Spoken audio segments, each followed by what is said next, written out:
We just launched in Missouri in September, so that's been really exciting for us. Got our batch products on the market, so those are some of our vapes. We started with our botanical line of vapes there, but we're also getting ready to launch our high-end flower called Curated up in Michigan. That is a really cool packaging that we do there where we feature a local artist. So we've worked with a gentleman by the name of Mike Clock there, who's based in Kalamazoo, which is where our facility is. So you'll see his artwork on the jar that all that comes out in. So that's about ready to drop. So yeah, it's been a really exciting year for us and some more fun stuff ahead. With as rapidly as you guys have grown, have there been any growing pains along the way? Oh my gosh, plenty of them almost daily, if not hourly. We're really going through big transitions right now. We started as a team of 10, 15 of us that got everything up and going, and we're up to 150. Got a full finance department, a full HR department, and one of the things we're trying to do right now is bridge the company together and make it not so, hey, this is how we do things in one state and versus a different state that we operate in, trying to unify some of that to make it, just a little bit easier on all of our team. So, not without its challenges, but I think in the end, we're going to be better for it. I think one of the things, we've got some absolutely non-negotiable things, the way our packaging looks outside of compliance related, right? We want to have that same presentation no matter what, so people start to recognize our name.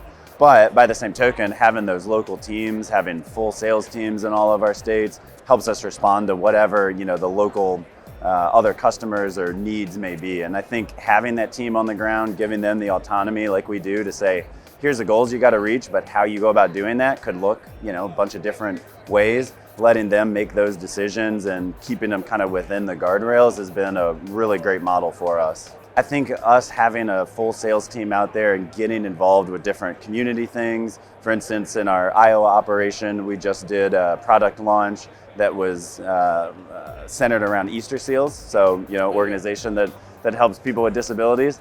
And so we launched that product there, and it was one of those things that really helped spread the word. So, people in the state know of Easter seals, of course.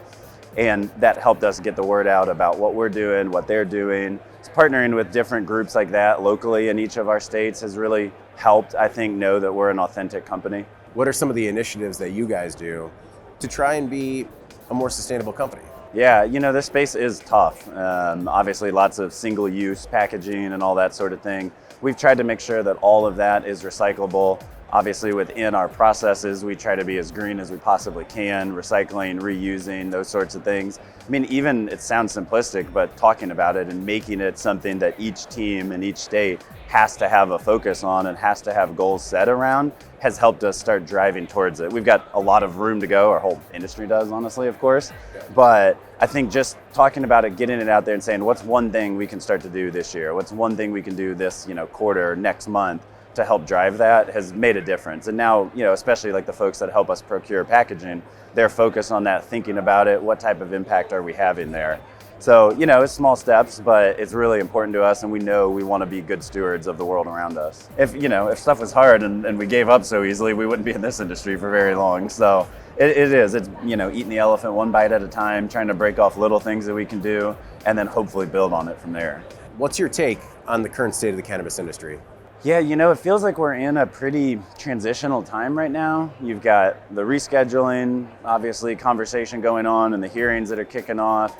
You've got, I think, maybe a little bit longer before we get any sort of national legalization, but then you've also got hemp out there in the mix now in so many different states. And it just feels like we're all sort of maybe teetering on the edge to see what the next big thing's going to be. So, we're seeing that in a couple of operations we have where some of our competition has gone out or has changed their strategies around the states that we're in, leaving Colorado, for instance. A lot of companies have started to do that. So, I think it's just one of those peaks and valleys that we go through. It feels like it's tough, right now with some of the uncertainty that's out there. But by the same token, we know on the ground, there's never been more THC use. I mean, I'm sure you guys have seen too, that statistic about more daily use than alcohol now. So people clearly are enjoying what, this industry has brought. And I think that's a good thing. And in the end, I'm still very, very confident that this is going to be something that, is a part of our world for years to come. Trying to get flower through these different state testing systems, and that's always a challenge. We're still always battling that. And see results all over the place for some of the testing and whatnot. The other thing we're starting to realize is that there's really niche customers for some of the products we have. Creams and tinctures aren't going to be for everyone. But that's okay, right? We still want to be in those spaces, and it's just going to always be that smaller portion of our portfolio. But it's still delivering a big need and benefit for a lot of people. So it's really important to us to still manufacture those. But we want to be as good as we possibly can in flower and vape, and want to look to launch some edibles here soon too, to just make sure we're still hitting every category possible. When are you looking to launch edibles? Hopefully in 25. Got some plans right now in the works, so a couple fun announcements hopefully to come from us. I think a lot of these other bigger groups are now looking at these limited licenses and all that sort of thing. We're not necessarily afraid of competition. I understand why people are going after that, but ours is really focused on, hey, is there a healthy demand there? What is the regulatory environment going to look like? And obviously for us, one of the things we care most about is maintaining the quality that we feel like we can do best if we're operating the business. So, we don't necessarily like to come in where we're just giving our IP away or anything like that. We really want to have a hand in the manufacturing of our products so that we can guarantee our customers are going to get the same thing, same impact, same effects each time.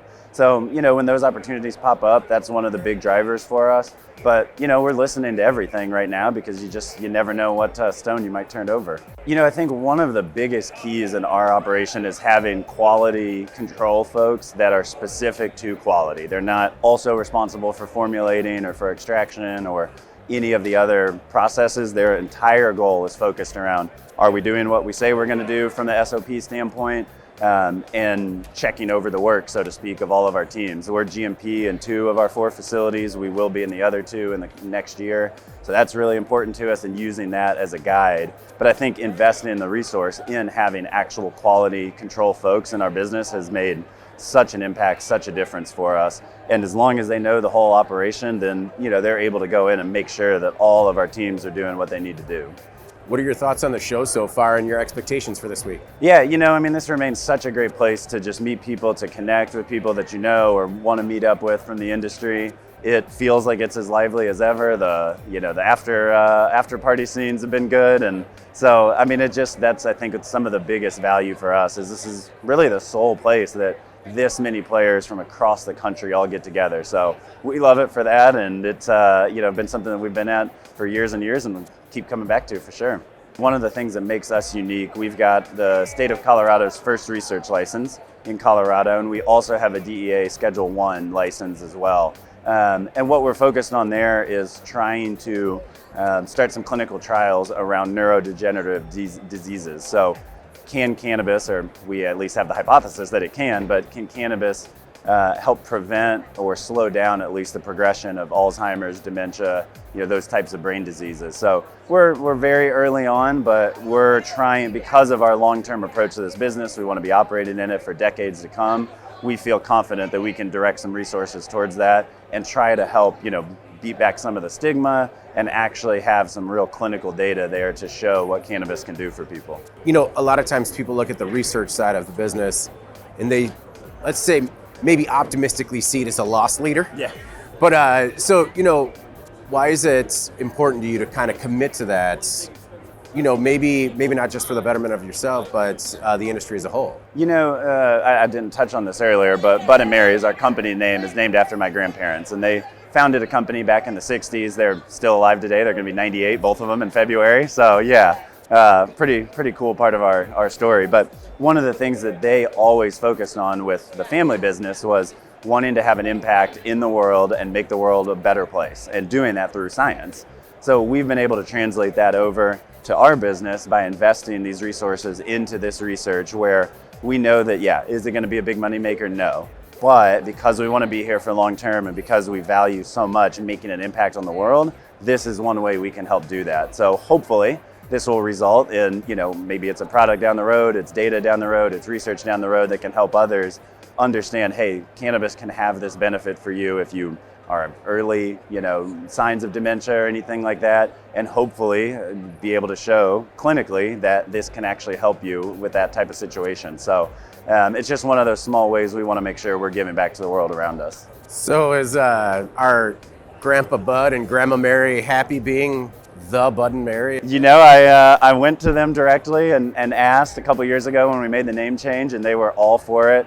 They're based in Iowa like I am, and Mary was one of our first patients in the medical program. So she's had a bulky knee, among other things that you rack up, you know, in your 90s. Yeah. But it was really, really cool to be able to develop a business, launch our products, and then actually service someone that I care so much about. So it's a neat part of our story, and you know, it hopefully helps connect that no, we're actually here serving real people, you know, that are being impacted by what we do. No, it's an incredible story, man. Thanks for taking the time. Absolutely. Yeah. Thank you.